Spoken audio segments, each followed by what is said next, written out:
Hello, everyone. I am in my garage. I have my garage gym set up here, so I'm trying to do a leg day on day something thousand of COVID-19 sequestration. But I was going over YouTube and Facebook like I do, and I see a lot of people, my frustration, and I know people, I'm sure conservatives on the other side that have the same frustration or think they have the same frustration with me. But I see a lot of people posting what they want to be true, what they connect with in their heart, and what they believe, for instance, America to be about. Personal freedoms, the right to do whatever you want to do, the idea that government shouldn't be in your business or force you to do something, like in this lockdown, force you to do something that you don't want to do. I recently saw a post where there were conservative Trump supporters that were protesting that they need this lockdown lifted so they can get back to life because they can't buy stuff in the grocery stores that they want, and they can't get their hair did. And those are some of the reasons. Same reasons that conservatives say that millennials are pansies. It's because they want their Starbucks and they don't want to be criticized. And I understand how they feel, of course. I don't want this. Nobody wants this. And pretending other people do is silly. Also, conservatives pretending they want small government and government to stay out of their lives is only half true. They want government to stay out of their lives. The largely Christian, white, conservative Trump supporters. Those are the people that they want the government out of their lives. But if you're a woman or gay, pregnant, God forbid, all the stuff that goes along with conservative mindset and Christian Sharia, they want big government for that. They want to impose Christian Sharia and Christian ideals, but they don't want anything imposed on them because liberty, right? So the point, I can't help but have a rant at the beginning, venting my frustration. I understand where they're coming from. I understand the conservative mindset. I disagree almost 100%, because the basis of conservatism is to conserve, to maintain what was once before, and we can't do that anymore, and we shouldn't. We don't live in the 1800s. We're not on a horse and buggy riding into town worried about the critters, mountain lions in the woods gonna come get us. We're on the freeway at 90 miles an hour in self-driving electric vehicles now. So we're not where we used to be. Conservatism has its place, but then if you hold on to that position too long, it dips into Luddites and destroying technology and advances because you don't like or you're uncomfortable with the technology and advances.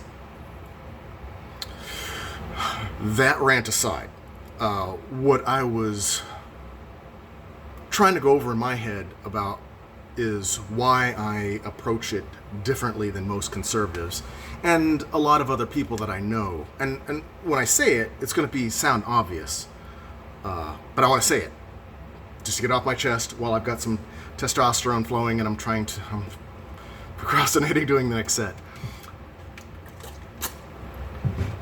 Is that I'm going to use the example of buying a new car, with the hopes that I might in someday in the future. If you're looking at buying a new car and you find the car that you like, you go online and you research it. It has great power. It has a lot of room in the trunk. It has a really big windshield. It's got big tires. It's got great colors. It's got a ton of features that you like. It's got a great big stereo system. It has everything you want. With that information, do you go, well, I know what I want, I'm going to buy that car? Is that the end of it for you? I hope not, and I don't think it is.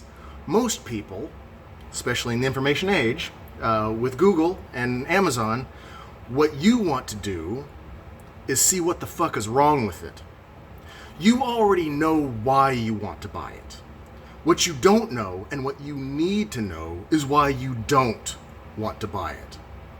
And I equate this with both politics and religion, especially religion. And I'll touch on that. If you're a devout Christian, you have faith, you believe God, you believe the Bible, you think that there should be one man, one woman, abortion is wrong, and you are attracted to that religion, whichever one it is, because there are thousands, but you already know why you want to believe it. What conservatives, and particularly religious conservatives, Christian conservatives, but I'm generally just religious conservatives, what you guys don't do is find out why you don't want to believe it. It's more important, if it's true, than buying a car. But from what I see online and from Facebook posts, just largely Facebook posts, most conservatives and a lot of people in general are willing to bury their parents and grandparents over capitalism to get the economy started again so you can go out and get your hair did. You already know why you want to get it started. You already know why this sucks. What you need to know, what you have to know to protect yourself and your family is to know why you don't want it to get started again, why you don't want to open up the economy and start mingling, why you don't want to go to church. You have to understand that. It's more important than buying a car or a pair of headphones. So I pride myself on researching, and the amount of study and reading that I do, the amount of research of documentaries that I watch. But everybody else does that too. I mean, it's the documentary Netflix age. We all watch documentaries.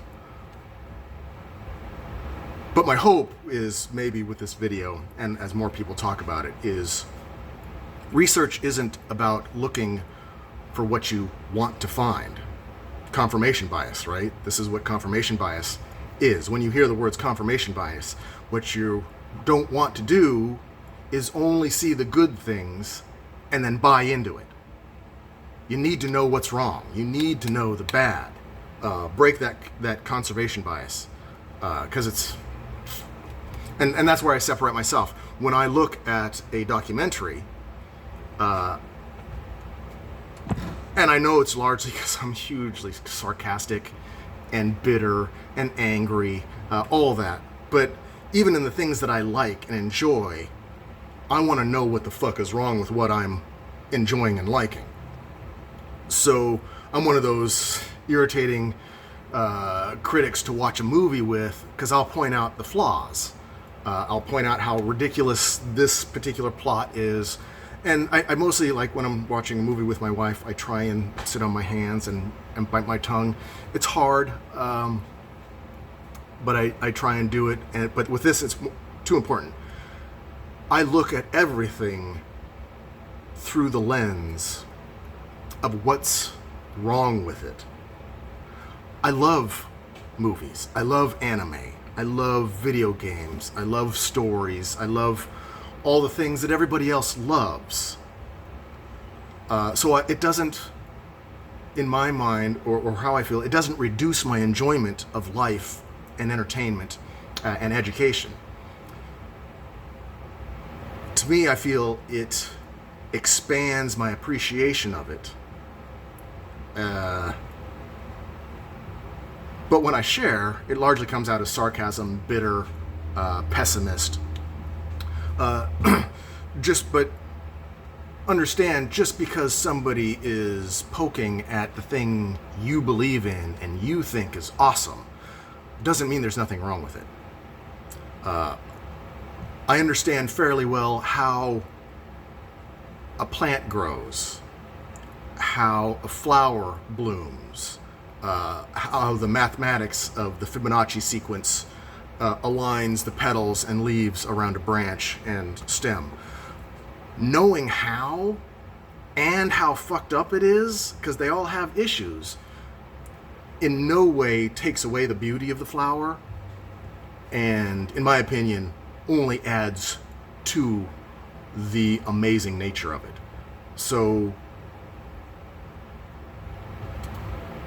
I don't know what my point is here. Know the bad.